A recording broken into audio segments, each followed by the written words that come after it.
ইসলামী বিনোদন কোনটা হালাল কোনটা হারাম। ইসলাম একটা সর্বজনীন ধর্ম। তো এখানে ইসলাম বিনোদনের জন্য ব্যবস্থা করেছেন, সামগ্রিকভাবে সব বিষয়কে ইসলাম সাপোর্ট করে। তবে ইসলামের একটা সীমাবদ্ধতা রয়েছে, সেই সীমাবদ্ধতার মধ্য দিয়ে ইসলাম সবগুলাকে সাপোর্ট করে। তো আমরা অনেকে মনে করে থাকি যে ইসলামে হয়তো বিনোদন বলতে কোনো কিছু নেই, ইসলামে সব ধরনের বিনোদনকে হারাম করা হয়েছে। তদানীন্তন আল্লাহ রাসূল সাল্লাল্লাহু আলাইহি ওয়াসাল্লাম যখন দুনিয়াতে এসেছিলেন, তখন সেই সময় যে বিনোদনগুলা ছিল, রাসূল সাল্লাল্লাহু আলাইহি ওয়াসাল্লাম সেই বিনোদনগুলোকে গ্রহণ করেছেন।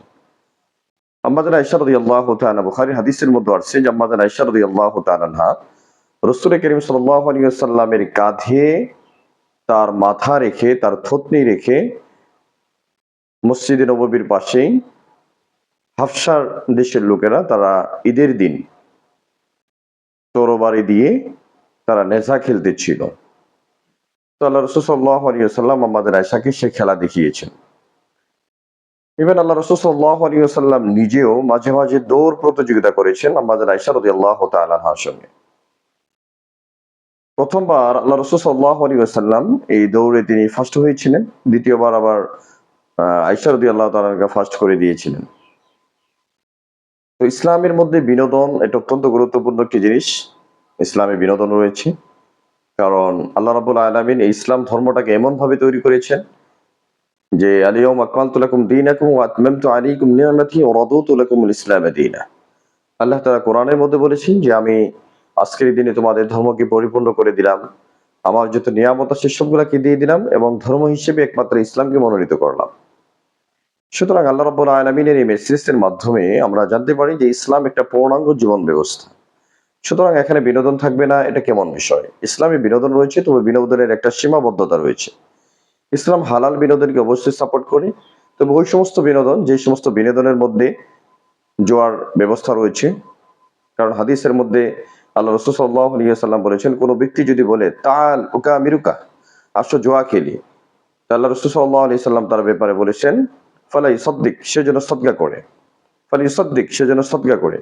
কারণ হাদিসের মধ্যে যেটাকে এত মানে গভীরভাবে বলা হয়েছে, মুহাদ্দিসিনে কেরাম এ কথার ব্যাখ্যা এভাবেই করেছেন যে যেখানে জুয়ার ব্যাপারে বলা হয়েছে, যদি কোনো ব্যক্তি কাউকে জুয়ার জন্য আহ্বান করে, জুয়া খেলার জন্য বলে যে তাল উকামিরুকা, আসো জুয়া খেলি, এই কথা মুখে উচ্চারণ করলে যেখানে আল্লাহ রাসূল সাল্লাল্লাহু আলাইহি ওয়াসাল্লাম তাকে সদকা করার জন্য বলেছেন।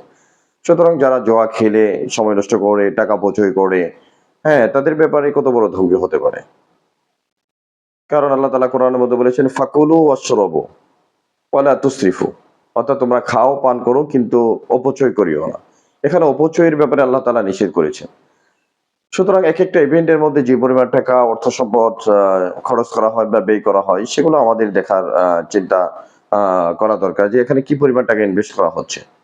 তো এজন্য ইসলাম বিনোদনকে একেবারে নিষিদ্ধ করেছে এমন নয়। ইসলামী যে বিনোদন বলতে আমরা যে বিনোদনগুলো বুঝি, সেই জামানায় ছিল ঘোড়দৌড়, সাঁতার প্রতিযোগিতা, তীর নিক্ষেপ করা।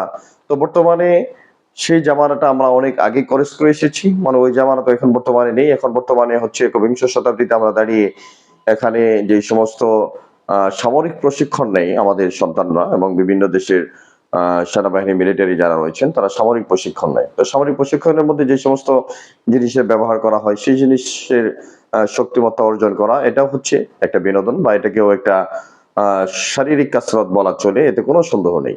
কারণ আল্লাহ রাসূল সাল্লাল্লাহু আলাইহি ওয়াসাল্লাম ঘোড় চালানো শেখার জন্য বলেছেন। এই জামানায় আপনাকে ড্রাইভ করা বা মেশিন গান চালানো আর বিভিন্ন ধরনের যেগুলা রয়েছে সেগুলা চালানো শিখতে হবে। কারণ দেশ রক্ষার জন্য, মাতৃভূমি রক্ষার জন্য বা আততায়ীদের থেকে নিজেকে বাঁচানোর জন্য। এটা মুহাদ্দিসিনে কেরাম, উলামায়ে কেরামের বক্তব্য। সুতরাং আমরা বিনোদনের নামে অনেক সময় যে সমস্ত কাজগুলা করে থাকি, সেটা হচ্ছে আমরা বিভিন্ন ধরনের জুয়ায় জড়িয়ে যাই, মদ আসক্ত বা এই ধরনের বিনোদন, এগুলো ইসলামে নিষিদ্ধ করেছেন। এমনি যদি আপনি শারীরিক কসরতের জন্য ফুটবল খেলেন, তো ফুটবল খেলার ক্ষেত্রে একটা বিষয় লক্ষণীয়, সেটা হচ্ছে সেখানে যেন জোয়ার কোনো ছড়াছড়ি না থাকে এবং সতর যদি ঢাকা থাকে তো সেক্ষেত্রে কোনো সমস্যা নেই। অর্থাৎ ফুটবল সতর ঢেকে ফুটবল খেলতে কোনো সমস্যা নেই। ক্রিকেট খেলতে, ফুটবল খেলতে, ভলিবল খেলতে, এরপরে আরো যত ধরনের অত্যাধুনিক খেলাধুলা রয়েছে সবগুলা খেলতে পারবে, এতে কোনো সমস্যা নেই। তবে এখানে যেন নামাজের কোনো ব্যাঘাত না ঘটে, নারী পুরুষের সম্মিলিত অবাধ বিচরণ যেটা হয়, সেখানে ইসলাম এগুলাকে এলাও করে না, নট এলাও। সুতরাং আমাদের ইসলামী মাইন্ডে যারা রয়েছেন বা ইসলাম যারা মেনে চলেন, ইসলামকে যারা ফলো করেন, তাদের জন্য হালাল বিনোদন যেগুলো রয়েছে সেগুলোর মধ্যে অ্যাক্টিভ থাকা বা সতর ঢেকে খেলা, এতে কোনো সমস্যা নেই। এখন আরো একটা বিষয় আমাদের কাছে জানতে চেয়েছেন যে বর্তমানে দেখা যাচ্ছে যে মানুষ একাকিত্বের জন্য সবসময় মানুষ অনেকটা নেগেটিভ জীবনকে তারা বেছে নিয়েছেন যে সবাই একাকিত্ব থাকতে চায় বা একাকিত্ব জীবন কাটাতে চায়। তো যার কারণে আল্লাহ রাব্বুল আলামিন আদম আলাইহিস সালাতু ওয়াস সালামকে সৃষ্টি করার পরে তিনি একাকিত্ব ফিল করতেছিলেন। আল্লাহ তাআলা জান্নাতের ভিতরে আদম আলাইহিস সালাতু ওয়াস সালামের ঘুমন্ত অবস্থায় তার বাম পাজরের হাড় থেকে হাওয়া আলাইহিস সালাতু ওয়াস সালামকে তৈরি করেছিলেন এবং বলছিলেন যে আসকিনুহুন্না, যে তার থেকে তুমি শান্তি নাও। সুতরাং মানুষ হচ্ছে সামাজিক প্রাণী। যাদের পরিবার নেই, পরিবার একটা দিন শেষে পরিবার হচ্ছে শান্তির একটা জায়গা। সন্তানাদি, স্ত্রী, বাবা-মা, ভাই-বোন, আত্মীয়স্বজন, রিলেটিভ পারসন তাদেরকে নিয়ে একটা পরিবার। তো যারা এগুলা থেকে বের হয়ে আসতে চায় বা পারিবারিক বন্ধনটাকে বন্ধ করে নিজেরা একাকিত্ব জীবন গ্রহণ করতে চায়, তারাই মূলত বিভিন্ন ধরনের হেজিটেশনে ভোগে। এজন্য পরিবার এটা হচ্ছে শান্তির জায়গা। কিন্তু আজকে দেখা যাচ্ছে এই একান্নভুক্ত পরিবার থেকে শুরু করে সব ধরনের পরিবার বিচ্ছিন্ন হয়ে যাচ্ছে। যার ফলশ্রুতিতে আমরা বিভিন্ন ধরনের মানসিক দুশ্চিন্তার মধ্যে থাকি। বিশ্ব স্বাস্থ্য সংস্থা থেকে বলা হয়েছে যে ২০৩০ সালের ভিতরে মানুষের বিশাল বড় একটা জনসংখ্যা তারা মানসিক ডিপ্রেশনে ভুগবে। তো মানসিক ডিপ্রেশন থেকে উত্তরণের একমাত্র অবস্থা হচ্ছে বা পথ হচ্ছে যে পারিবারিক বন্ধনগুলোকে আরো দৃঢ়, আরো শক্ত করা। সুতরাং পারিবারিক বন্ধন যত দৃঢ় হবে, যত শক্ত হবে, আমাদের ভালোবাসার বন্ধন, সেতু বন্ধন আরো দৃঢ়, আরো শক্ত হবে। এজন্য আল্লাহ রাসূল সাল্লাল্লাহু আলাইহি সাল্লাম তার পরিবার ছিল, তার রাষ্ট্র ছিল, তার সমাজ ছিল। এখন বর্তমানে যদি আমরা দেখি যে মিডল ইস্টের দেশগুলাতে এখানে পারিবারিক অবস্থানগুলা খুবই নাজুক অবস্থা।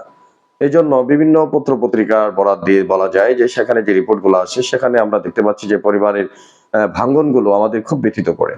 কারণ একটা পরিবারের ভাঙ্গন সবচেয়ে বেশি ইফেক্ট করে তার পুরা ফ্যামিলিকে, প্লাস তার যদি কোনো সন্তানাদি থাকে এই সন্তানাদির উপর এটার একটা ইফেক্ট পড়ে।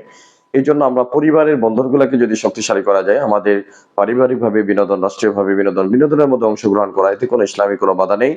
তবে সেটাকে অবশ্যই হালাল পন্থায় হতে হবে। এতটুকু ইসলাম এটাকে সাপোর্ট করে। আল্লাহ রাব্বুল আলামিন আমাদের ইসলামী বিনোদন অনুযায়ী নিজেদের জীবনকে ধারণ করার তৌফিক দান করেন। এই আশাবাদ ব্যক্ত করে আলোচনা শেষ করছি। আসসালামু আলাইকুম ওয়া রাহমাতুল্লাহি ওয়া বারাকাতুহু।